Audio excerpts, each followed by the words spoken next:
संसद के शीतकालीन सत्र ने अगर कुछ साबित किया है तो वो ये कि भारतीय जनता पार्टी सरकार अपनी दबंगई से अपने एजेंडे को सब पर लागू कर सकती है, बुलडोज कर सकती है और विपक्ष का विरोध धरा का धरा रह जाएगा।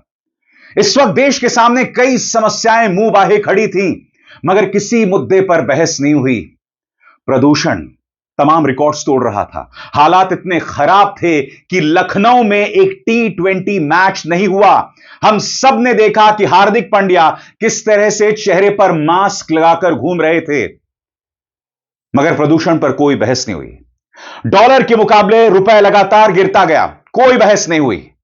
टैरिफ, जी हां, डोनाल्ड ट्रंप लगातार भारत को धमकी देते रहे। रूसी तेल के मुद्दे पर, टैरिफ के मुद्दे पर कोई बहस नहीं हुई। चुनाव सुधार कार्यक्रमों पर बहस हुई, मगर वहां पर देश के गृह मंत्री अमित शाह घुसपैठिया घुसपैठिया घुसपैठिया का राग अलापते गए, कांग्रेस पर प्रहार करते गए। यह बात अलग है कि घुसपैठियों को रोकने का अगर किसी का काम है तो आपका है, माननीय गृह मंत्री। इस सरकार ने महात्मा गांधी नरेगा पर लगाम लगा दी और जी राम जी लेकर आए, और इसके जरिए भी उन्होंने राम बनाम गांधी कर दिया और विपक्ष को राम विरोधी बता दिया। यानी कि असली मुद्दों पर बहस बिल्कुल ना हो। मैं फिर कहना चाहूंगा, प्रदूषण पर ज्यादा जरूरी था बहस या फिर वंदे मातरम पर। जी हां, वंदे मातरम पर बहस हुई, मगर उस बहस ने भी कहीं ना कहीं सरकार की पोल खोलकर रख दी, क्योंकि हम सब जानते हैं कि भारतीय जनता पार्टी के वैचारिक पूर्वज, चाहे वो हिंदू महासभा हो, आरएसएस हो, सावरकर हो, श्यामा प्रसाद मुखर्जी हो, इन सब ने गाहे बगाहे किस तरह से अंग्रेजों का साथ दिया, मोहम्मद अली जिन्ना का साथ दिया। बार बार यह प्रमाणित किया गया है, और वो भी देश को आजादी मिलने के बाद। तो जैसे मैंने बताया दोस्तों, प्रदूषण इतनी बड़ी समस्या, और जानते हैं सबसे बड़ी विडंबना, प्रधानमंत्री नरेंद्र मोदी एडिस अबाबा पहुंचते हैं और वहां से उन्होंने ट्वीट किया है। इस ट्वीट में वो कह रहे हैं कि मैंने इथियोपिया के एडिस अबाबा में पेड़ लगाया, एक पेड़ मां के नाम। प्रधानमंत्री नरेंद्र मोदी यहां पर क्या लिख रहे हैं, मैं आपको पढ़ के सुनाना चाहता हूं। यहां पर प्रधानमंत्री लिख रहे हैं कि संसद को दिए गए अपने संबोधन के बाद मैं प्रधानमंत्री आबी अहमद अली के साथ गया और मैंने एक पेड़ मां के नाम के अंतर्गत इथियोपिया में पेड़ लगाया। आज मैं प्रधानमंत्री से एक सवाल पूछना चाहता हूं।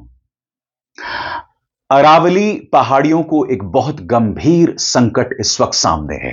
अरावली की पहाड़ियां, जिनके बारे में कहा जा सकता है कि वो पूरे उत्तर भारत को अपनी पहाड़ियों के जरिए, अपने जंगलों के जरिए ऑक्सीजन देते हैं, आज उन अरावली की पहाड़ियों का वजूद जो है वो खतरे में है, और प्रधानमंत्री नरेंद्र मोदी एडिस अबाबा में जाकर पेड़ जो है वो लगा रहे हैं और कह रहे हैं कि एक पेड़ मां के नाम। और इस सरकार के कानून की वजह से अब अरावली पहाड़ियों का वजूद खतरे में आ गया है। मैं आपको बतलाने वाला हूं दोस्तों, अडानी का न्यूज चैनल एनडीटीवी क्या कह रहा है। जी हां, अडानी का न्यूज चैनल, वो अडानी ग्रुप जो कि हसदेव अरण्य मामले में विवादों में है, जिसकी चर्चा मैं कुछ देर बाद करूंगा, मगर मैं आपको पढ़ के सुनाना चाहता हूं। अरावली के वजूद को लेकर इतना बड़ा खतरा है कि अडानी का न्यूज चैनल इस पर रिपोर्टिंग कर रहा है। और अडानी का न्यूज चैनल क्या कहता है, यानी एनडीटीवी क्या कहता है, आपके स्क्रीन पर। अरावली पर्वतमाला दुनिया की सबसे पुरानी पहाड़ी श्रृंखलाओं में से एक है, जो उत्तर में दिल्ली से लेकर दक्षिण में गुजरात तक फैली हुई है। इसका करीब 2/3 हिस्सा राजस्थान के 15 जिलों से होकर गुजरता है। अरावली को उत्तर भारत के हरे फेफड़े माना जाता है, क्योंकि यह पूरे इलाके के पर्यावरण की सुरक्षा में अहम भूमिका निभाती है। एनडीटीवी की जांच में पता चला है कि अरावली पहाड़ियों में बड़े पैमाने पर माइनिंग के चौंकाने वाले, यानी खनन के चौंकाने वाले सबूत सामने आए हैं, जिससे साफ है कि पर्यावरण को भारी नुकसान हो रहा है। अलवर जिले का सरिस्का टाइगर रिजर्व, जो अरावली का ही हिस्सा है, सबसे ज्यादा प्रभावित इलाकों में शामिल है। पर्यावरण के अलावा इस क्षेत्र का आध्यात्मिक महत्व भी है। माना जाता है यही सप्त ऋषियों की तपस्थली रही है। दिलचस्प बात यह है कि सैटेलाइट तस्वीरों में अरावली की बनावट पवित्र ओम के आकार जैसी दिखती है, और इस सरकार के नियमों की वजह से वो जो अरावली पहाड़ियां हैं उसका वजूद खतरे में है। दिल्ली में प्रदूषण का स्तर तमाम रिकॉर्ड्स तोड़ रहा है। मंत्री महोदय को माफी तक मांगनी पड़ी, मगर बहुत देर बाद जाकर। और प्रधानमंत्री क्या कर रहे हैं? अरावली में जो संकट है उसे नजरअंदाज करके एडिस अबाबा में जाकर पेड़ लगा रहे हैं। यह अपने आप में क्या बताता है दोस्तों? इससे पता चलता है कि पर्यावरण इस सरकार की प्राथमिकता में कहां है, कितनी नीचे है वो प्राथमिकता। और इनका मकसद सिर्फ यही है, गांधी बनाम राम करो। जी हां, महात्मा गांधी नरेगा को बदलकर उसके वजूद को खत्म करके लोकसभा में पारित हो गया है जी राम जी बिल। आज एक बार फिर प्रियंका गांधी वाड्रा ने इस मुद्दे पर चेतावनी दी, मगर मैं आपको एक तस्वीर दिखाना चाहता हूं। टीएमसी के सांसदों ने रात भर जो है अनशन किया। आप देख सकते हैं 12 घंटे तक उन्होंने ठिठुरती सर्दी में इसका विरोध किया है, जैसा कि ये तस्वीरें बयां कर रही हैं। सुनिए, यह सरकार जो गांधी बनाम राम करना चाहती है अपने गोदी मीडिया के जरिए, प्रियंका गांधी वाड्रा क्या कह रही हैं? Yes, I have spoken about this before. This bill is going to be very, very harmful for the poorest of the poor, because the original Manrega scheme, the way it was structured, where the centre paid 90% of the funds for it, was a scheme which was the backbone of the rural economy and the backbone, the greatest support for people who are very, very poor and had difficulty getting employment. And for 20 years it's been one of the good schemes which has run, which has helped poor people, especially those who have nothing.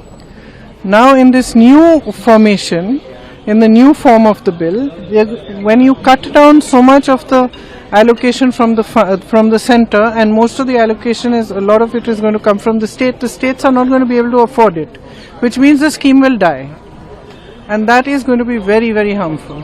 तो जैसे मैंने बताया, असली मुद्दों पर बहस नहीं करना, और जिन मुद्दों को लेकर बहस भी हो रही है उसको लेकर भी भ्रमित करने वाली राजनीति करना।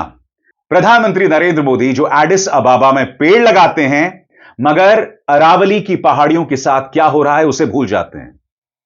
हसदेव में क्या हो रहा है उसे भूल जाते हैं। जी हां दोस्तों, हसदेव, मैं आपको बतलाना चाहता हूं कि हसदेव भी एक बड़ी चुनौती है। कायदे से इसको लेकर भी बहस होनी चाहिए थी, मगर नहीं साहब, यह हमारे राजनेताओं की प्राथमिकता सूची में कहीं नहीं है। हालांकि छत्तीसगढ़ में आदिवासी इसको लेकर अपनी बात रख रहे हैं। मैं आपको बतलाऊंगा कि अडानी समूह इस बारे में क्या कहता है कुछ देर बाद, मगर ये पूरा मामला क्या है आपके स्क्रीन पर। हसदेव अरण्य के जंगल एक बार फिर बड़े राजनीतिक और कानूनी विवाद के केंद्र में है। यहां अडानी से जुड़े कोयला खनन प्रोजेक्ट्स के लिए लगातार जंगल काटे जा रहे हैं। आदिवासी इसका विरोध कर रहे हैं और छत्तीसगढ़ विधानसभा में भी इसको लेकर जबरदस्त हंगामा हो रहा है। अभी की क्या स्थिति है? छत्तीसगढ़ सरकार हसदेव के करीब 1700 हेक्टेयर से ज्यादा जंगल को कोयला खनन के लिए डाइवर्ट करना चाहती है। इसका मतलब लाखों पेड़ कटना और हसदेव नदी के जल क्षेत्र पर गंभीर असर। दिसंबर 2025 में विधानसभा के अंदर विपक्ष ने बीजेपी सरकार पर बड़े पैमाने पर जंगल कटाई का आरोप लगाया, जिस पर सदन की कार्रवाई तक बाधित हुई। अब जाहिर सी बात है, प्रधानमंत्री नरेंद्र मोदी के परम मित्र गौतम अडानी एक बार फिर विवादों के केंद्र में है। मगर हसदेव विवाद को लेकर अडानी ग्रुप का क्या कहना है, इस पर गौर फरमाया जाए। अडानी ग्रुप का कहना है कि हसदेव में जो भी माइनिंग हो रही है वो पूरी तरह कानूनी नियमों के मुताबिक और पर्यावरण का ध्यान रखते हुए की जा रही है। कंपनी ने अवैध खनन, फर्जी ग्राम सभा या कोयले के गलत इस्तेमाल जैसे आरोपों को सीधे तौर पर खारिज किया। क्या है अडानी ग्रुप का आधिकारिक स्टैंड? अडानी हसदेव पारसा पीईकेबी प्रोजेक्ट को एक इंटीग्रेटेड एनर्जी और माइनिंग प्रोजेक्ट बताती है। उनका दावा है कि इसमें नई टेक्नोलॉजी इस्तेमाल हो रही है और काम इस तरह डिजाइन किया गया है कि पर्यावरण को नुकसान ना पहुंचे। कंपनी का कहना है कि इस प्रोजेक्ट से स्थानीय लोगों की रोजी रोटी बेहतर हुई है और इलाके का विकास हुआ है। अडानी का दावा है कि छत्तीसगढ़ में उसका कोयला खनन पूरी तरह सस्टेनेबिलिटी और सभी सरकारी मंजूरियों के अंतर्गत हो रहा है। मगर विपक्ष और आदिवासी यह आरोप लगा रहे हैं कि नए कोयला ब्लॉक्स के लिए फर्जी दस्तावेजों का भी इस्तेमाल हुआ है, जिस पर अडानी ग्रुप ने कोई सीधा जवाब नहीं दिया है। मगर मुद्दा यहां अरावली या हसदेव विवाद को लेकर नहीं है। मुद्दा है प्रधानमंत्री नरेंद्र मोदी के दोहरे मापदंड का। मुद्दा है असल मुद्दों से लोगों का ध्यान भटकाने का। जैसे मैंने कहा, प्रदूषण एक बड़ी समस्या है, उस पर चर्चा करना तो दूर, अरावली का वजूद बर्बाद किया जा रहा है। इससे बड़ी त्रासदी आखिर क्या हो सकती है? और ध्यान भटकाने के लिए, चूंकि अगले साल पश्चिम बंगाल में चुनाव है, लिहाजा वंदे मातरम पर बहस कराई जाएगी। महात्मा गांधी नरेगा का वजूद खत्म करके उसे जी राम जी का नाम देना, क्योंकि उसके जरिए फिर आप राम के नाम पर विवाद कर सकते हैं। सुनिए क्या कह रहे हैं आरजेडी के सांसद मनोज झा। मैं आपको कहूं, कभी कभी मति मारी जाती है ना, इस तरह के बिल पास कराए जाते हैं। अधिकार की पूरी भावना का कत्ल हो गया। कल आपके माध्यम से मैंने एक बात कही थी, लोहिया जी की बात, लोगों को वो भी नागवार गुजरा। मैंने कहा सड़कों को गौण करना मुश्किल होता है, संसद को मौन कर लीजिएगा। सड़क मौन नहीं होती है, प्रतिरोध होगा और आपको फार्म लॉज की तरह, ये मार्क माय वर्ड्स, इसे वापस लेना।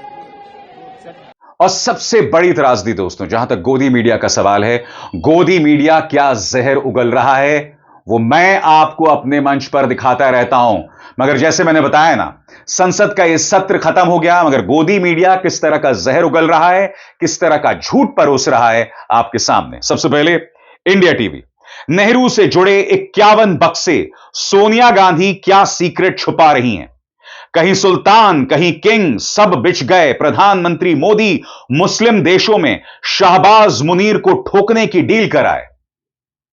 मैं आपसे एक सवाल पूछना चाहता हूं, जब बिहार के मुख्यमंत्री ने एक मुस्लिम महिला डॉक्टर का नकाब खींचा, जिसे इस सरकार के मंत्री माननीय गिरिराज सिंह ने कहा कि जहन्नुम में जाओ अगर यह स्वीकार नहीं है तो, क्या प्रधानमंत्री नरेंद्र मोदी ने इस बारे में कोई भी टिप्पणी की? प्रधानमंत्री ने कोई टिप्पणी नहीं की। उल्टा एक मुस्लिम महिला डॉक्टर का जिस तरह से अपमान किया गया, पूरे गोदी मीडिया ने उसे जायज ठहराने का काम किया। और फिर यह गुल्लू क्या कह रहा है कि प्रधानमंत्री नरेंद्र मोदी का परचम मुस्लिम देशों में। नुपुर शर्मा विवाद और अब यह नीतीश कुमार विवाद, ये दोनों मुस्लिम देशों में भारत की छवि को नुकसान पहुंचा रहे हैं। मगर इस बात की चर्चा नहीं होगी, ये सिर्फ जहर उगलेंगे और झूठ बोलेंगे। और ये देखिए साहब, संसद में प्रभु राम पर घमासान, 4 करोड़ वोटर ने खोली सारी पोल, फंसे अखिलेश, एक्शन शुरू।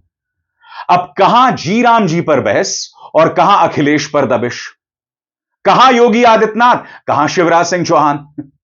आगे देखिए साहब, जुमे पर बुर्का ब्रिगेड की साजिश, ओवैसी गैंग पर टूट पड़ी योगी फोर्स, पूरी दुनिया से भगाए गए पाकिस्तानी।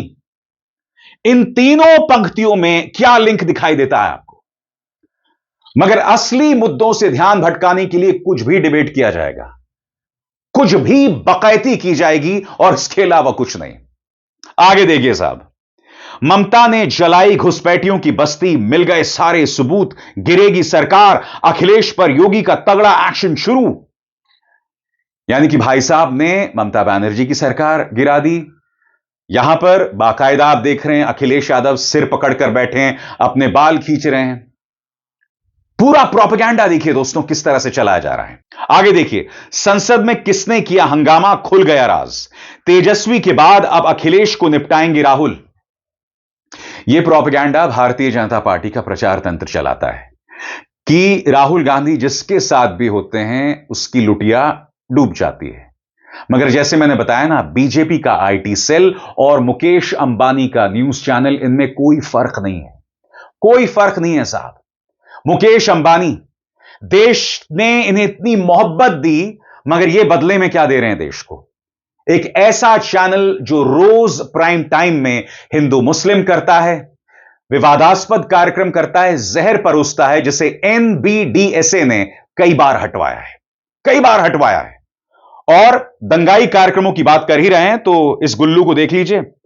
नीतीश को हिजाब नहीं हटाना चाहिए था, पाकिस्तान से धमकी, सुरक्षा सख्त। मगर हां, कम से कम पापा की परी ने प्रदूषण पर बहस की या चर्चा की। प्रदूषण हवा में था, हम चालान काटते रहे। मगर मैं दावे के साथ कह सकता हूं दोस्तों, इस सरकार से किसी गोदी मीडिया ने सवाल नहीं किया होगा, किसी ने सवाल नहीं किया होगा। हम सब जानते हैं कि प्रदूषण को लेकर इस सरकार का क्या रवैया है। हसदेव विवाद और अरावली पहाड़ियों को लेकर जो पूरा मुद्दा चल रहा है, वो इस बात के जीते जागते सबूत हैं, जीते जागते प्रमाण हैं। इन मुद्दों पर कभी बहस नहीं होगी। हम सब जानते हैं क्या हो रहा है, मगर आधे लोग डर के चलते खामोश हैं और आधे लोग सोचते हैं कि हमें क्या फर्क पड़ता है। मगर हम धीरे धीरे एक ऐसे संकट की तरफ बढ़ रहे हैं जहां से हम चाहकर भी यू टर्न नहीं ले पाएंगे। अभिसार शर्मा को दीजिए इजाजत। नमस्कार।